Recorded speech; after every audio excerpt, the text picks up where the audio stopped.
çıxış edirik ya. 26 aprel 2025.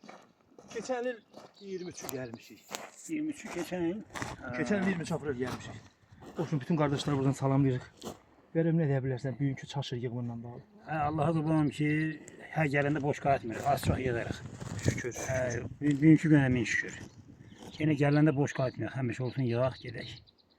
Ha, olur ama səhər-səhər kanan yolu getdi ya. Buradan da bize kim baxıb bunlara da çoxlu salamlar olsun. Salamlar olsunlar. Salamlar. Saat yarım çaşır yığılan yer. Bax Abdülay oraları göstər, oraları. De o O dağları. Hələ videoda yaxın görsənir. Oradan da qayıtıb gəldik. yerdən gör. Lap Çok hündür çətin yerdən. yollarla gəldik. Bu maşın da aşağıdadır. Görürsünüz də bax siz deyirsiniz ey çaşıra bizi də aparın, çaşıra bizi elə gedir. Gəl Abdülay ki. buranı da göstər də buranın yolunu. Elə bilirlər ki biz Qlabına da zada gəzirik burada.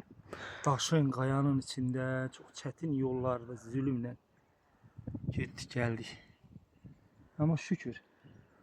Yenə tapdıq, yığdıq biraz. Mən heç umudumu üzmüşdüm. Dedim yoxdur yani. Yo yo yo ben bilirdim Həmişə 100% orada O var. çökəyə İndi çatan. yaksın orada yine çıkacak. Bak biz yığdığımız Hə, yerdə. çökəyə çatandan. Hə, mən körpələrini yamadım. Sağ olun. Gələn görüşlərə dək.